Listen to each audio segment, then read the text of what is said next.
주님의 영광 나타나셨네. 권능으로 임하셨네.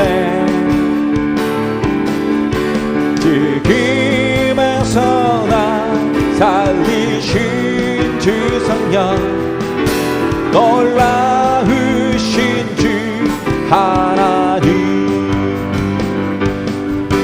할렐루야 주의 나라가, 할렐루야 임하소서. 나는 선포하리 만왕의 왕 예수, 주의 나라 임하시네. 주님의 영광 나타나셨네. 권능으로 임하셨네. 주님의 선한 살리신 주 성령, 놀라우신 주 하나님. 할렐루야 주의 나라가, 할렐루야 임하소서. 나는 선포하리 만왕의 왕 예수, 주의 나라 임하시네. 할렐루야 주의 나라가, 할렐루야 주의 나라가, 할렐루야 임하소서. 나는 선포하리 만왕의 왕 예수, 주의 나라 임하시네. 다시 한 번 더 할렐루야 주의 나라가, 할렐루야 주의 나라가. 눈은 자기 눈을 뜨며 할렐루야 임하소서. 저는 자기 덕대를 나는 선포하리 만왕의 왕 예수, 주의 나라 임하시네. 승리하였네 어린 양의 보혈로, 우린 보혈의 능력으로 서리라. 승리하였네 어린 양의 보혈로, 주 내게 승리 주셨네. 좀 더 승리하였네, 승리하였네 어린 양의 보혈로, 우린 보혈의 능력으로 서리라. 승리하였네 어린 양의 보혈로, 주 내게 승리 주셨네. 하늘의 영광, 하늘의 영광, 나 나의 맘속에 차고 넘쳐 할렐루야를 힘차게 불러 영원히 주를 찬양하리. 태산을 넘어 험곡에 가고 빛 가운데로 걸어가면 주께서 항상 지키시기로 약속한 말씀 잊지 않니. 하늘의 영광 하늘의 영광 나의 맘속에 차고 넘쳐 할렐루야를 힘차게 불러 영원히 주를 찬양하리. 캄캄한 밤을 하늘치라도 주께서 나의 길 되시고 나에게 밝은 빛이 되시니 길 잃어버리 염려 없네. 하늘의 영광 하늘의 영광 나의 맘속에 차고 넘쳐 할렐루야를 힘차게 불러 영원히 주를 찬양하리. 광명한 빛빛 마음의 바다 찬란한 천국 바라보고 할렐루야를 힘차게 불러 날마다 빛에 걸어가리. 하늘의 영광 하늘의 영광 나의 맘속에 차고 넘쳐 할렐루야를 힘차게 불러 영원히 주를 찬양하리. 하늘의 영광 하늘의 영광 하늘의 영광 나의 맘속에 차고 넘쳐 할렐루야를 힘차게 불러 영원히 주를 찬양하리. 이스라엘 하나님 찬양 그 백성 돌아보셨네. 놀라우신 능력의 그새 주 세우사 참 자유 주셨네. 예수 이름 찬양 항상 동일하고 변치 않는 주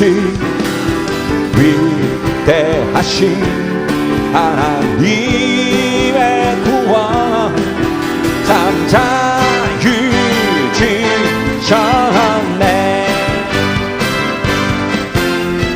이스라엘 하나님 찬양 그 백성 돌아보셨네. 부신 능력의 구세주 세우사 잠자유 주셨네. 예수의 이름 찬양 항상 동일하고 변치 않는 지 위대하신 하나님의 구원 잠자유 주셨네.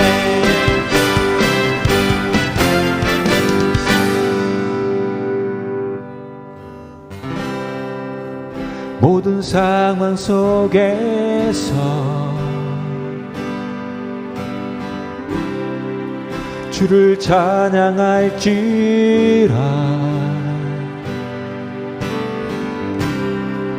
주는 너의 큰 상급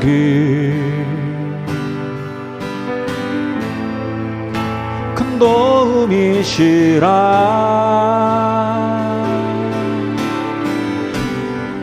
주의 얼굴 구할 때 주의 영을 부으사 크신 사랑 안에서 주를 보게 하소서. 내 영혼이 걱정되고 걱정되어 싸우니 믿음에 눈들어 주를 바라봅니다. 내 영혼이 걱정되고 걱정되어 싸우니 믿음에 눈들어 주를 바라봅니다. 모든 상황 속에서 모든 상황 속에서 주를 구원할지라.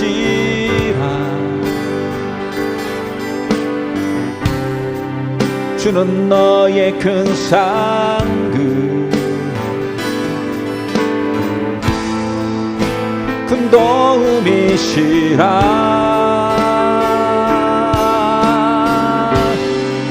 주의 얼굴 구할 때 주의 영을 부으사 크신 사랑 안에서 주를 보게 하소서. 영혼이 걱정되고 걱정되어 싸우니 믿음에 눈들어 주를 바라봅니다. 내 영혼이 걱정되고 걱정되어 싸우니 믿음에 눈들어 주를 바라봅니다. 주를 찬양할 때 주의 나라 힘이 임했네.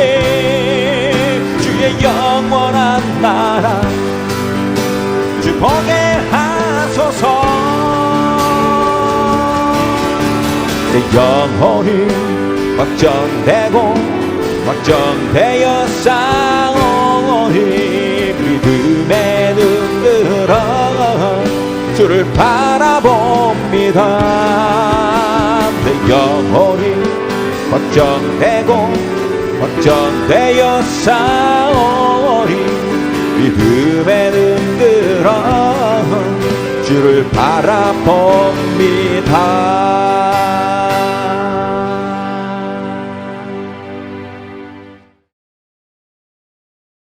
시작됐네.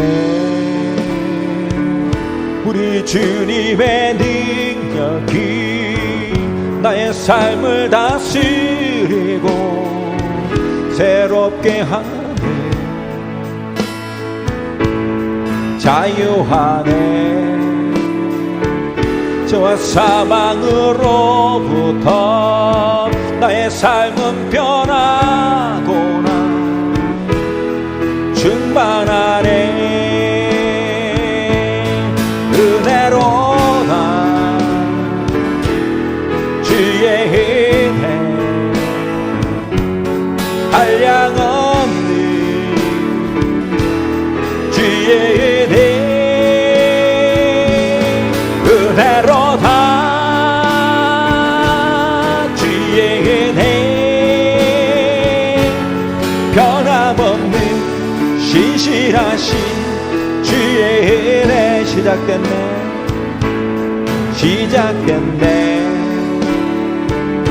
우리 주님의 능력이 나의 삶은 변으리고 새롭게 하네. 자유하네. 저와 사망으로부터 나의 삶은 변하구나. 충만하네. 은혜로다. 주의 은혜 한량없는 주의 은혜 은혜로다. 주의 은혜 변함없는 신실하신 주의 은혜로다. 은혜로다. 주의 은혜 한량없는 주의 은혜 은혜로다. 주의 은혜 변함없는 신실하신 주의 은혜 은혜로다. 은혜로다. 주의 은혜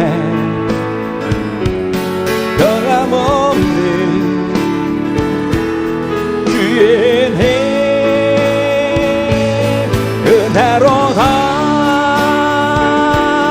주의 은혜 변함없는 신실하신 주의 변함없는 신실하신 변함없는 신실하신 한 번 더 변함없는 주의 은혜 변함없는 신실하신 주의 은혜.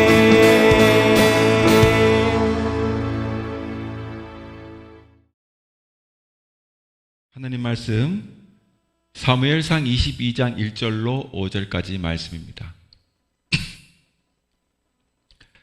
그러므로 다윗이 그곳을 떠나 아둘람 굴로 도망하매 그의 형제와 아버지의 온 집이 듣고 그리로 내려가서 그에게 이르렀고 환난당한 모든 자와 빚진 모든 자와 마음이 원통한 자가 다 그에게로 모였고 그는 그들이 우두머리가 되었는데 그와 함께 한 자가 400명가량이었더라. 다윗이 거기서 모압 미스베로 가서 모압 왕에게 이르되 하나님이 나를 위하여 어떻게 하실지를 내가 알기까지 나의 부모가 나와서 당신들과 함께 있게 하기를 청하나이다 하고 부모를 인도하여 모압 왕의 앞에 나아갔더니 그들이 다윗이 요새에 있을 동안에 모압 왕과 함께 있었더라. 선지자 갓이 다윗에게 이르러 너는 이 요새에 있지 말고 떠나 유다 땅으로 들어가라. 다윗이 떠나 헤레스 풀에 이르니라. 아멘.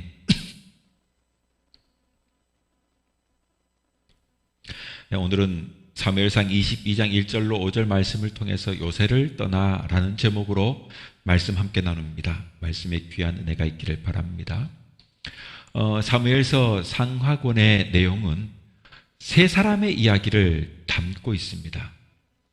바로 선지자 사무엘과 또 이스라엘의 초대 왕이었던 사울 왕, 그리고 그 뒤를 이은 두 번째 왕 다윗의 이야기입니다. 우리가 잘 알다시피 왕정이라고 하는 것은 원래 대물림입니다. 다시 말하면 아버지의 뒤를 이어 아들이 왕위를 물려받게 되는 것입니다.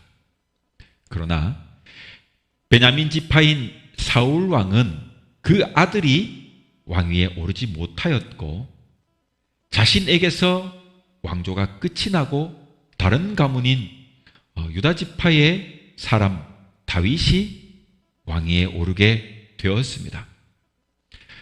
그 이유는 단 하나입니다. 사울은 하나님 마음에 들지 않았기 때문이고 다윗은 하나님의 마음에 들었기 때문입니다. 어떤 면에서 본다면 사울은 백성들이 뽑은 왕이었고 다윗은 하나님이 뽑은 왕이었다고도 할 수 있습니다. 사도행전 6장 46절을 보면 하나님의 은혜를 받았다라고 했어요. 또 사도행전 13장 22절에도 보면 내가 이새의 아들 다윗을 만났으니 그는 내 마음에 드는 사람이다. 그가 내 뜻을 다 이룰 것이다 라고 합니다. 제가 믿음 생활을 한 이후에 오늘까지 살면서 가장 크게 깨달은 것이 있다 하면은 그것은 바로 사람은요 하나님의 마음에 합하며 살아야 한다 하는 것입니다. 하나님 마음에 드는 사람은요 얼굴도 행동도 믿음도 아름답게 돼 있어요. 그러나 하나님의 마음에 들지 않는 사람은 사는 것도 그리고 그 삶의 결과도 불행해지기 때문에 그래요. 그 좋은 예가 이 사무엘서에 등장하는 바로 이 사울 왕이에요. 사울은 다윗을 자기의 경쟁 상대로 여겼습니다.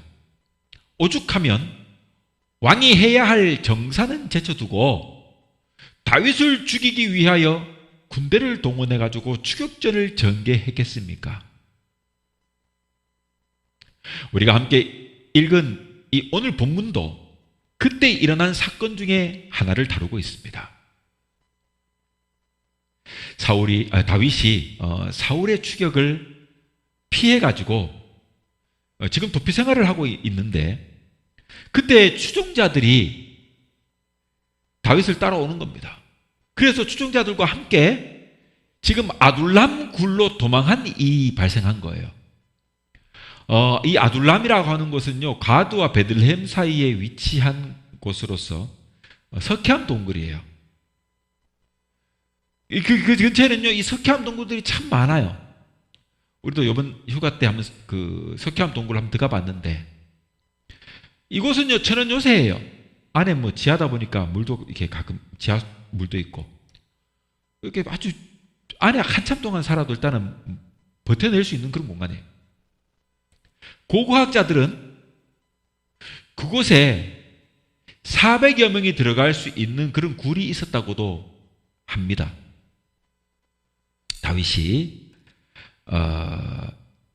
이 아둘람 굴에 이르니까 지금 사울의 압제 속에 그 폭정을 견디다 못했던 주변의 가족들, 뭐 친척들, 그리고 심지어는 백성들이 그곳에 모여들기 시작하는 겁니다. 우리는 이 본문의 상황을 통해 가지고 몇 가지 교훈과 그리고 또 의미들을 찾아볼 수 있어요. 첫 번째로 우리가 살펴볼 수 있는 것은 이 사울 왕의 실정입니다. 당시 최고의 통치자는 사울 왕이 아닙니까? 이 최고의 통치자인 사울, 그가 할 일이 있다면 나라를 태평하게 만들고 백성들을 편안하게 해주는 것 아니겠습니까? 그것이 왕의 일이에요. 그런데 이 사울의 경우는 그게 아니었어요. 본문 22장 2절을 보면 그때 고통을 당하는 자와 빚진 자와 불만을 가진 자들이 다 그에게로 모여들었다 했거든요. 이렇게 기록하고 있어요. 여기 다윗의 주변에 모인 사람들이 면면이 잘 나타나는 것 아니겠습니까? 당시에 여러분 이것은 이 시대 상황이 어떠했는가를 잘 엿볼 수 있는 내용이에요. 자, 여기 보니까 먼저 고통당하는 사람들이라고 나와요. 고통당하는 자. 여러분 고통당한다는 것은 뭡니까? 나라가 평안하지 못했다는 것을 말하는 거예요. 그래서 반영하고 있는 거예요. 여기에도 빚진 자들이 찾아왔다 그랬어요. 빚진 자들. 즉 경제 정책이 실패했다는 것 아니겠어요. 그러니까 빚쟁이가 많아지는 거예요. 그리고 또 마지막에 불만을 가진 자가 뭘로 들었대? 불만을 가진 자. 불만을 가진 자가 어떤 뜻입니까?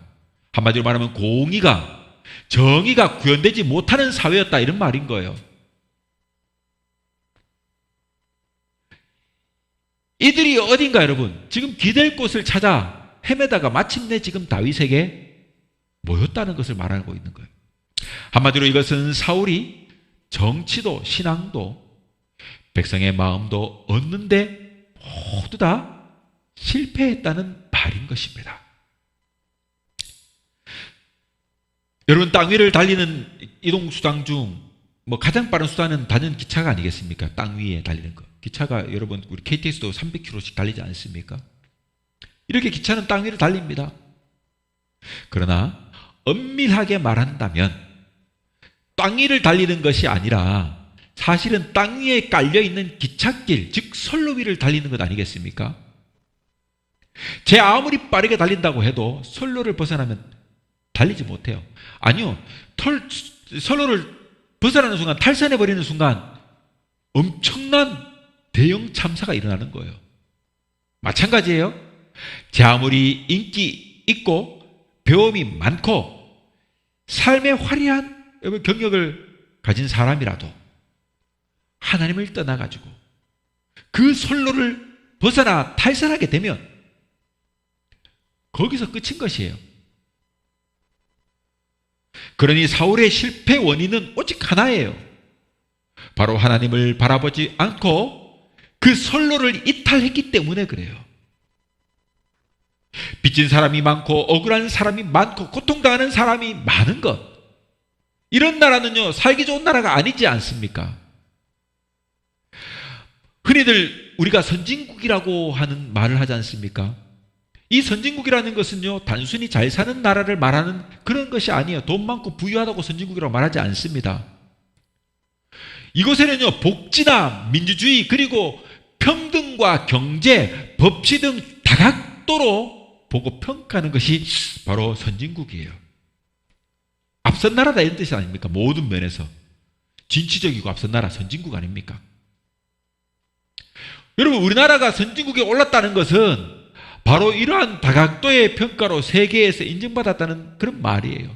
그런 나라가 여러분 여전히 정치가 불안하니까 계엄 같은 게 일어나는 것 아닙니까? 그러는 거예요. 정치는 여전히 후진적인 거예요. 한마디로 여러분 말해가지고 나라가 태평성대를 누린다 하는 것은, 그런 말은 빈부의 격차가 없이 잘 살고 열심히 일하면 반드시 어떻게 돼요? 그 땀의 대가가 반드시 따르고 억울한 일이 없이 법 앞에 만민이 어떤 사람입니까? 평등한 그런 사회, 이런 사회가 살기 좋은 사회이고 오늘날 우리가 말하는 선진국인 거예요.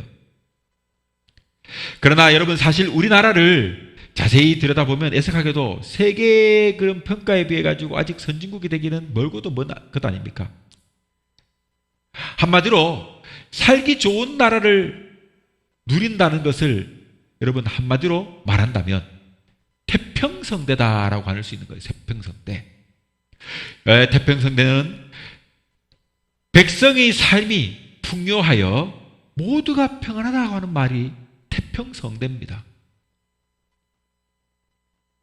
요한복음 14장 27절에 보면은 나는 너희에게 평안을 주고 간다.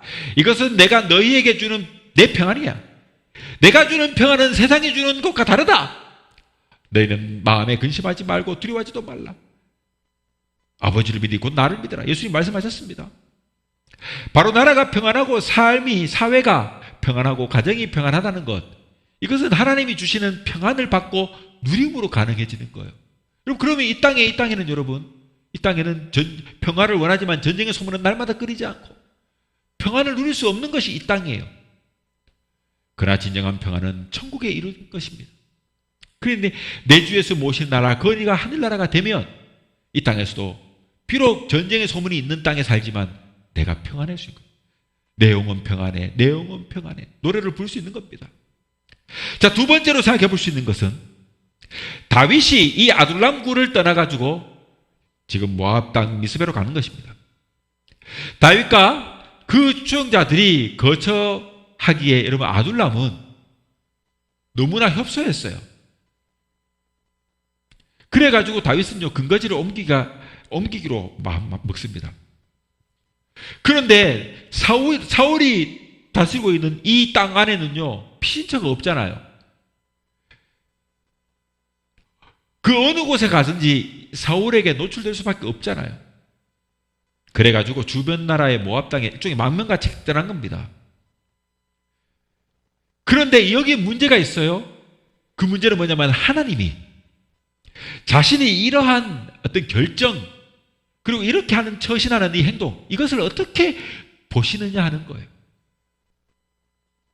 우린 여기에서 하나님의 마음에 드는 사람 이런 사람의 삶의 태도가 어떠한가를 발견할 수가 있어요. 그것은 바로 언제나 나의 결정을 하나님께서 어떻게 생각하시는가 이것을 중요하게 본다는 거예요. 본문 3절에 보면 다윗이 모압 왕에게 이렇게 말합니다. 하나님이 자기를 위해 무엇을 하실 것인가를 알 때까지 자기 부모가 왕궁의 보호를 받도록 해달라고 간청해요. 이 말의 뜻은 다윗이 지금 하나님의 뜻을 알기까지 내 부모와 친척이 모압에 있게 좀 해달라 하는 것이고 또 다른 말로 본다면 나는 하나님의 뜻을 따라가지고 살겠다 하는 뜻도 되지 않겠습니까? 하나님이 자기를 위해서 무엇을 하실 것인지를 알 때까지라고 말해요. 여러분 이 한마디의 말 속에 몇 가지 뜻이 있잖아요.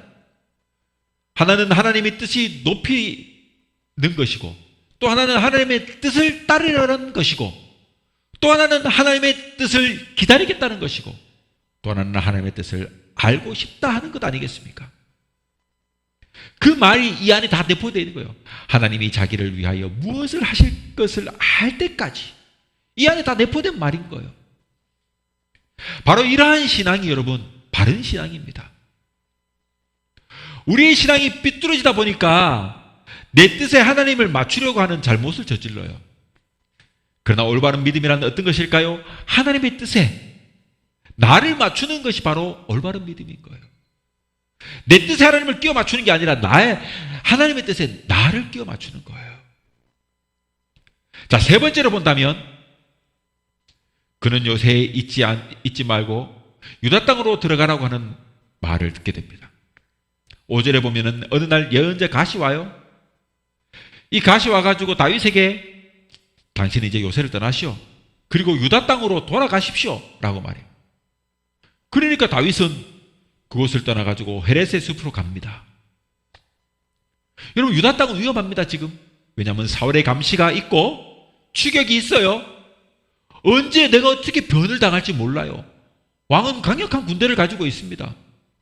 그리고 많은 첩자들이 있어요. 언제고 불시에 내가 있는 곳에 피난처가 들통날 수도 있어요. 아주 위험한 곳입니다. 그리고 유다 땅에는 왕이 있는 땅이니까 은신할 곳은 마땅한 곳이 없는 것도 그렇지 않습니까? 그러나 반면 모압은요 남의 나라이기 때문에 사울이 찾아올 수도 없고 안전하게 머물 수도 있는 곳이에요. 왜냐하면 사울이 모압으로 오는 순간 전쟁이잖아요. 쉬운 결정이 아니에요. 그런데 하나님은 지금 갓 선지자를 통해 가지고 모압을 떠나서 유다 땅으로 들어가라고 돌아가라고 지금 말하고 있는 겁니다. 이것은 지금 다윗이 지금 처한 이 상황으로 볼 때 한마디로 화약을 쥐고 불 속으로 들어가는 것과 같은 것 아니겠습니까? 여러분 이처럼 때로는 하나님의 명령이 내가 생각하는 내 생각하고는 맞지 않을 때가 있어요. 그리고 아주 합리적이지 못한 비합리적일 때가 있어요.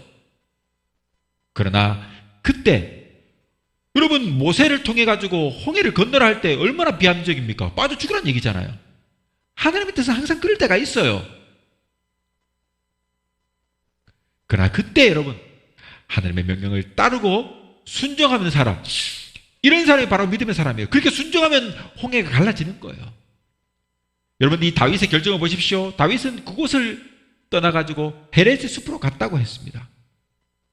하나님께서는 왜 피난처로 지금 여기고 있는 모압을 떠나라고 했을까요? 아마도 그것은 다음과 같은 이유가 있을 것입니다. 첫 번째로 본다면 모압은 우방도 안식처도 아니기 때문에 그래요. 룻기를 보면 모압 여자 룻이 나오미를 따라 유다 땅으로 오게 된 이야기가 나오잖아요. 우리가 잘 알다시피 훗날 룻은 다윗의 증조모가 되는 가족사가 있지만 모압과 이스라엘은 아주 적대적인 관계에 있는 거예요. 여러분, 이 땅은, 여러분, 우리가 사는 이 땅은요, 영원한 친구도 없고 영원한 적도 없어요. 한마디로 말하면 이해 득실에 따라 가지고 이합 집산으로 모였다 헤어지는 그런 집단이에요. 어제까지 평생 동지로 자처하던 그런 사람들, 둘도 없는 친구다 그러면서 막 그랬던 사람들, 하룻밤 사이에 적으로 돌변하는 경우도 있어요. 이것이 세상의 만남입니다. 쓸모가 없으면 만날 이유도 사라지는 법이에요. 그래서 여러분, 진실한 친구는요, 이해득실이 없이도 만나고 싶고 만나지는 것이에요. 여러분, 오늘날의 국제관계도 마찬가지 아닙니까? 80년대까지만 해도 세계국 정서는요, 마치 이데올로기에 의해서 구분되어졌어요. 너희 공산주의냐? 너희 자유주의냐? 너는 민주주의냐? 그리고 이데올로기 전쟁을 막 펼쳤단 말이에요. 그래서 서로 양쪽 다 핵무기 개발을 해가지고 강대강 대치를 했단 말이에요. 그렇게 해서 세력별로 집합했어요. 그러나 지금은 어떻습니까? 경제 조건에 따라서 만나기도 하고 헤어집니다. 거기에는요, 인연도 없어요. 뭐 베트남 같은 사회주의 국가도 미국과 무역을 해요. 우리와도 무역합니다. 중국의 물건 우리가 사들이지 않습니까? 거기에 무슨 공산주의가 있어요? 없어요. 그런 거 없습니다. 경제 조건에 따라서 만나는 거예요. 여러분, 더불어 복잡한 이해관계와 외교가 펼쳐지고 있어요. 오늘날 여러분, 여전히 미국이라고 하는 나라가 세계의 패권, 이 헤게모니를 장악하여 온갖 이익을 누리려고 해요. 거기에 중국이라는 세력이 도전장을 내미는 모양새 아닙니까? 또 여기에 질서라 예전 영광을, 과거의 영광을 되찾으려는 러시아가 그 힘을 과시하면서 전쟁을 지금 펼치고 있지 않습니까? 그런데 여러분, 우리나라 같은 경우 어떻습니까? 여기에 러시아나 중국뿐 아니라 가까운 이웃 일본, 그리고 북한이 우리를 위협합니다.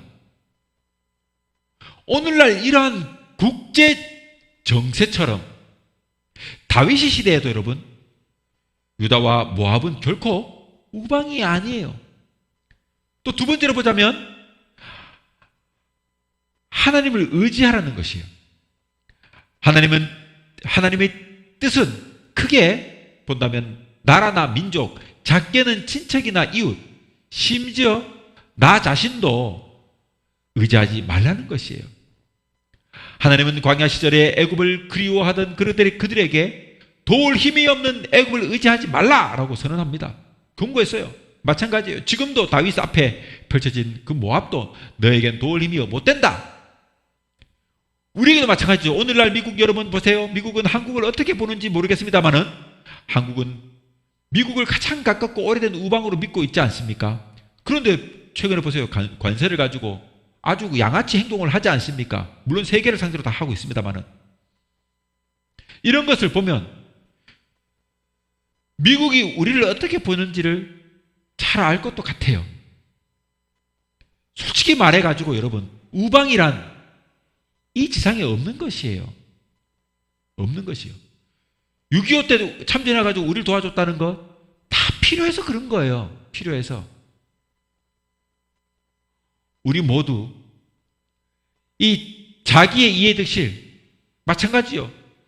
나라도 나라의 이해득실, 이것을 고려하고 지원하고 돕는 것입니다. 그래서 하나님은 모압은 우방이 아니야. 안식처도 아니고 피난처도 아니야. 그러니 너는 거기를 떠나가라. 유다로 가라. 그렇게 말씀하는 겁니다.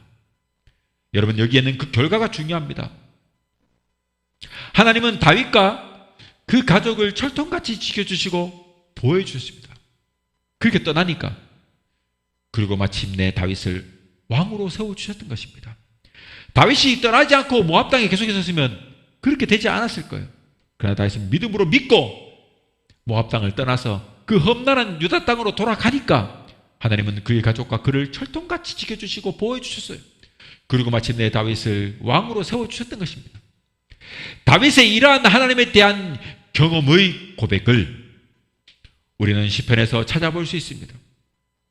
그가 쓴 시 속에 그에게 하나님은 어떤 존재였는가를 알 수 있어요. 뭐라 합니까? 주는 나의 피난처시요, 나의 힘이요, 나의 방패시요, 나의 산성이시요. 시편에 그렇게 많은 구절에 노래를 하고 있지 않습니까? 그것은요, 그 시를 쓸 수 있었던 이유는 그것이 그의 인생의 경험에서 우러난 고백이며 노래였기 때문에 그렇습니다. 주가 함께 했던 모든 순간이 우리에게는 그러므로 시가 되고 노래가 되는 것입니다. 한 예화가 있습니다. 만주 어느 교회에서 주일 예배를 드리고 있을 때 갑자기 문이 콱 열리더니 공산당이 총을 겨누고 들이닥친 것입니다. 그러니까 예배 중인 교인들을 깜짝 놀란 거예요. 그들을 한가운데로 탁 몰아세우더니, 예배 드린 중에도. 그리고 뒷벽에 걸려있던, 우리가 그 예수님 형상 그 그림 같은 거 많이 그려놓잖아요. 그 초상화를 탁 떼어가지고, 걸려있던 그 그림을 떼어내가지고 땅바닥에 탁 던지면서 이렇게 말합니다.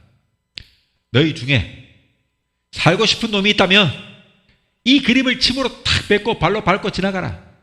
그렇지 않은 놈들은 살 생각을 하지 마라. 다 죽여버릴 거다. 그러니까 이제 서로 눈치를 보는 거예요. 서로 눈치를 봐요. 그 눈치를 살면서 벌벌 떨고 있지 않습니까? 그렇게 섰을 때 한 사람이 걸어나가서 침을 탁 뱉고 짓밟고 나간 것입니다.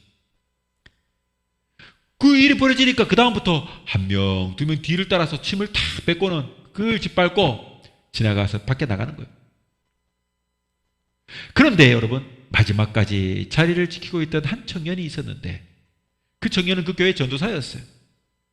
그는 자기 차례가 되니까 조용히 다가가지고 무릎을 꿇고 두 손으로 예수님의 초상을, 그 침범벅이 된 그 침을 다 닦아내고 난 후에, 그가 말합니다. 나는 죽음을 택하겠소. 부질없는 목숨 때문에 예수님을 부인할 수는 없소. 라고 말을 했던 것입니다. 그 깜짝 놀란 대장이 망설이더니 밖으로 뛰어나가가지고 소리를 친 겁니다. 야, 이놈들아! 예수를 믿으려면 이 사람처럼 믿어라. 그리고는 잠시 후에 요란한 총성이 울려 퍼지고, 그 총성은 교회 안이 아닌 교회 마당에서 울려 퍼진 것입니다. 한마디로 배교한 그들, 그 모두들이 다 죽음을 당한 것입니다. 그러니 어떻게 됐습니까? 역설적으로 이 전도사는요, 밖으로 나가가지고 오히려 이들을 장례를 치러야 하는 상황이 벌어진 겁니다. 여러분, 이제 말씀 맺겠습니다. 우리는 반드시 잊지 말아야 합니다. 우리가 사는 세상은요, 도울 힘이 없습니다. 세상의 힘과 권력으로 무언가를 얻으려 한다면 반드시 그것이 나에게 위험으로 돌아오게 될 것입니다. 여러분, 각종 선거철이 되면 후보들에 대한 네거티브가 장난 아니지 않습니까? 그러나 여러분, 자기 눈에 들보를 볼 줄 안다면 남의 눈에 티끌을 그렇게 크게 보이지는 않을 것 아니겠습니까? 우리가 의지할 곳, 그것이 있다면 오직 의지할 곳은 한 분, 하나님밖에 없다는 것을 아셔야 됩니다. 나의 생각에 하나님을 맞추는 어리석은 자도 되지 말아야 하고, 우리는 하나님의 뜻에 나의 뜻을 맞추는 지혜로운 사람이 되어야 합니다. 그렇게 나를 하나님께 맡기며 살게 되면 하나님은 반드시 나의 요소가 되어주실 것입니다. 그렇게 우리는 주님을 의지해야겠습니다.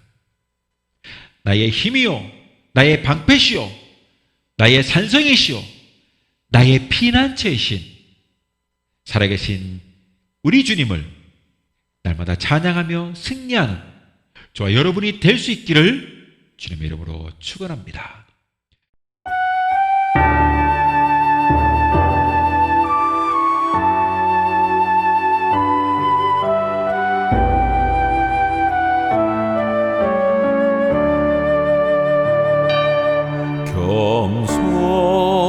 겸손하게 하소서. 인내하게 하소서. 주 따르며 살기를 간절히 나 원하네.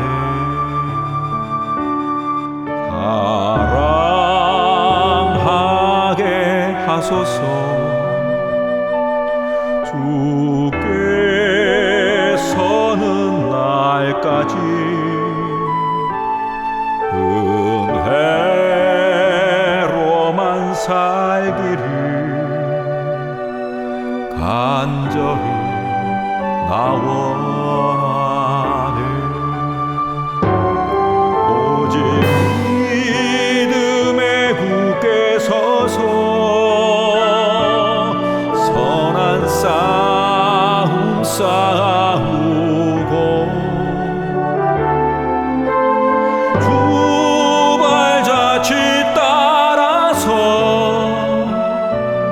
믿음의 경주를 하네. 은혜로만 살게 하소서. 십자가 은혜로만 주 앞에 설 그날까지 믿음으로 나서기를.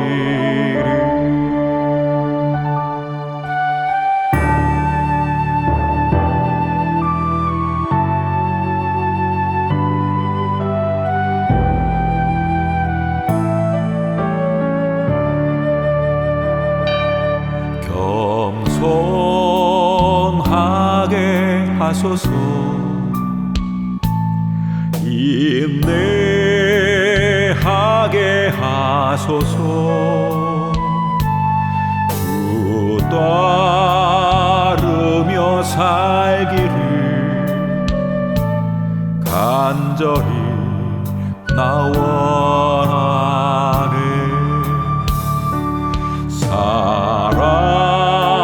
사랑하게 하소서. 주께서는 날까지 은혜로만 살기를 간절히 나 원하네. 오직 믿음에 굳게 서서 선한 싸움 싸우고 주 발자취 따라서 믿음의 경주를 하네.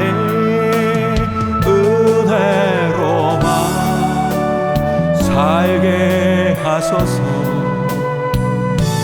십자가 은혜로만 주 앞에 설 그날까지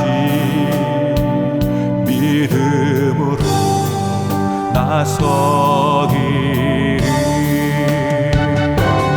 오직 믿음에 굳게 서서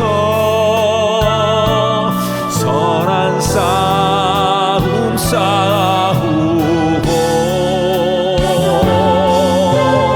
주 발자취 따라서 믿음의